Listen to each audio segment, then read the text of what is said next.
ಅರಿಶಿನ ಅಂದ್ರೇ ಆಯುರ್ವೇದದಲ್ಲಿ ತುಂಬಾ ಪ್ರಸಿದ್ಧಿ ಪಡೆದಿರುವಂತಹ ಒಂದು ಔಷಧೀಯ ಗುಣ ಹೊಂದಿರುವಂಥದ್ದು. ಅರಿಶಿನ ಅಂದರೆ ಪ್ರತಿಯೊಬ್ಬರಿಗೂ ಗೊತ್ತು.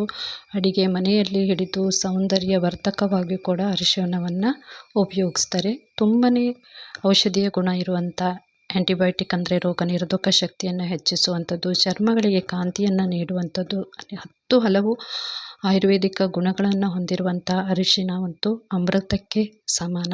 ಇಂತಹ ಅರಿಶಿಣವನ್ನು ನಾವು ತುಂಬಾ ಸುಲಭವಾಗಿ ಮನೆಯಲ್ಲಿ ಹೇಗೆ ಬೆಳ್ಕೋಬೋದು? ಕೆಲವ್ರದ್ದಂತೂ ಒಂದೇ ಪ್ರಶ್ನೆ ಏನು ಅಂದರೆ, ನಮಗೆ ನೆಲದಲ್ಲಿ ಜಾಗ ಇಲ್ಲ, ಅರಿಶಿಣ ಅಥವಾ ಯಾವುದೇ ಬೆಳಿಲಿಕ್ಕೂ ಕೂಡ ನೆಲದಲ್ಲಿ ಜಾಗ ಇಲ್ಲ, ನಾವು ಟೆರೆಸ್ನಲ್ಲಿ ಬೆಳೆಸ್ಬೋದಾ? ನಮಗೂ ಕೂಡ ಅಂಗಳದಲ್ಲಿ ಜಾಗ ಇದ್ದರೆ ನಾವು ಕೂಡ ಬೆಳೆಸ್ಬೋದು ಅಂತ. ನಿಮ್ಮ ಊಹೆ ಖಂಡಿತವಾಗಿಯೂ ತಪ್ಪು. ಯಾಕೆಂದರೆ ನೀವು ಟೆರೆಸಲ್ಲೂ ಕೂಡ ಬೆಳೆಸ್ಬೋದು, ಪಾಟಲ್ಲಿ ಕೂಡ ಅರಿಶಿಣವನ್ನು ಬೆಳೀಬೋದು. ನಾನು ಇವತ್ತು ವೇಸ್ಟ್ ಆಗಿದೆ ಅಂತ ಅಂದ್ಕೊಳ್ಳುವಂತಹ ಹಿಟ್ಟು ತಂದಿರುವಂಥದ್ದು, ಇನ್ನೇ ಯಾವುದರ ತಂದಿರುವಂತಹ ಕವರ್ಗಳನ್ನು ನಾನು ಗ್ರೋ ಬ್ಯಾಗ್ ಆಗಿ ಉಪಯೋಗಿಸಿ ಅರಿಶಿಣವನ್ನು ಬೆಳೆದು ತೋರಿಸ್ತಾ ಇದ್ದೀನಿ. ಈ ಹಿಂದೆ ನಾನು ಅರಿಶಿಣ ನನಗೆ ಸಿಕ್ಕಿತ್ತು ನೆಟ್ಟಿರೋದು ಅಂತ ಕೂಡ ಒಂದು ವಿಡಿಯೋ ಹಾಕಿದ್ದೆ. ಅದೇ ಅರಿಶಿಣ ಈಗ ಮೊಳಕೆ ಬಂದಿದೆ. ಈ ಮೊಳಕೆ ಬಂದಿರುವಂಥ ಅರಿಶಿಣನ ನಾನು ಇವತ್ತು ನೆಡೋದು ಹೇಗೆ ಅಂತ ತುಂಬಾ ಸಿಂಪಲ್ಲಾಗಿ ತಿಳಿಸ್ಕೊಡ್ತಾ ಇದ್ದೀನಿ. ನಮಸ್ತೆ, ನಮೀಸ್ ಹಾಬೀಸ್ ಯೂಟ್ಯೂಬ್ ಚಾನಲ್ಗೆ ಸ್ವಾಗತ. ಫಸ್ಟ್ ಟೈಮ್ ನನ್ನ ಚಾನಲ್ನಲ್ಲಿ ಯಾರು ಈಗ ಫಸ್ಟ್ ಟೈಮ್ ವಿಡಿಯೋನ ನೋಡ್ತಾ ಇದ್ದೀರಿ, ಎಲ್ಲರಿಗೂ ಕೂಡ ಹಾಯ್. ಹಾಗೆ ಇದನ್ನು ನಾನು ವೇಸ್ಟೇಜ್ ಕವರ್ನಲ್ಲಿ ಗ್ರೋ ಬ್ಯಾಗ್ ಹಾಕಿ ಇದಕ್ಕೆ ಮಣ್ಣನ್ನು ತುಂಬಿಸಿ ಅರಿಶಿಣವನ್ನು ಬೆಳೀತಾ ಇದ್ದೀನಿ. ಈ ಹಿಂದೆ ಕೂಡ ನಾನು ಬುಷ್ ಪೆಪ್ಪರ್ ಅಂದರೆ ಪೊದೆ ಕಾಳುಮೆಣಸಿನ ಗಿಡವನ್ನು ಕೂಡ ಇದೇ ರೀತಿಯಲ್ಲೇ ಬೆಳೆಸಿದ್ದೆ ನಾನು. ಈಗ ಅರಿಶಿಣವನ್ನು ಬೆಳೆಯೋದು ಹೇಗೆ ಅಂತ ತಿಳಿಸ್ಕೊಡ್ತಾ ಇದ್ದೀನಿ. ಇದಕ್ಕೆ ಮಣ್ಣನ್ನು ಮಿಕ್ಸ್ ಮಾಡ್ಕೊಂಡಿದ್ದೀನಿ. ನಾನು ಈ ಹಿಂದೆ ವಿಡಿಯೋಗಳನ್ನು ಹಾಕಿದ್ದೀನಿ, ಅಂದರೆ ಮಣ್ಣು ಪಾಟ್ ಮಿಕ್ಸಿಂಗ್ ಮಾಡೋದು ಹೇಗೆ ಅಂತ. ಅದೇ ಪದೇ ನಾನು ಅದನ್ನು ತೋರಿಸ್ಕೊಡ್ತಾ ಇಲ್ಲ, ಏನೇನು ಮಣ್ಣಿಗೆ ಮಿಕ್ಸ್ ಮಾಡ್ಕೊಂಡಿದ್ದೀನಿ ಅಂತ. ಗೊಬ್ಬರನ ಹಾಕಿ ಕಂಪೋಸ್ಟ್ ಅಂದರೆ ನಾವು ಮನೆಯಲ್ಲೇ ಮಾಡಿರುವಂಥ ಕಿಚನ್ ವೇಸ್ಟಿನ ಕಂಪೋಸ್ಟನ್ನು ಉಪಯೋಗಿಸಿ ಮಣ್ಣಿನ ಜೊತೆ ಮಿಕ್ಸ್ ಮಾಡಿ ಕವರ್ನಲ್ಲಿ ಈ ರೀತಿ ಎಲ್ಲ ಹಾಕ್ಕೊಂಡು ಈ ಥರ ಮೊಳಕೆ ಬಂದಿರುವಂಥದ್ದನ್ನು ಮೇಲ್ಭಾಗಕ್ಕೆ ಮಾಡಿ ನೆಲದಲ್ಲಿ ಸ್ವಲ್ಪ ಆಳವಾಗಿ, ಅಂದರೆ ತುಂಬ ಆಳವಾಗಿ ಅಲ್ಲ, 1 ಇಂಚಿನಷ್ಟು ಆಳವಾಗಿ ಇದನ್ನು ಬೀಜದ ಥರ ನೆಟ್ಕೊತ ಬಂದರೆ ಆಯಿತು. ತುಂಬಾ ಸಿಂಪಲ್ಲಾಗಿ ಬೆಳಿಬೋದು.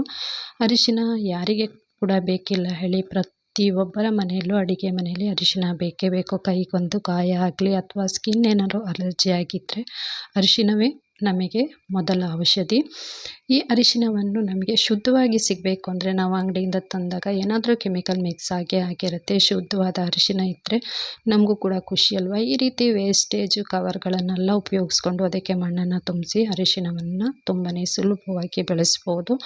ಈಗ ಮಳೆ ಅಂತೂ ಶುರುವಾಗಿ ಆಯಿತು. ಈಗ ನೆಡಲಿಕ್ಕೆ ಶುರು ಮಾಡಿದರೆ ಇನ್ನು 1-2 ತಿಂಗಳಲ್ಲಿ ತುಂಬಾ ಚೆನ್ನಾಗಿ ಗಿಡಗಳು ಬೆಳೆದು ಒಳ್ಳೆ ಎಲೆಗಳು ಕೂಡ ಬಿಡುತ್ತೆ.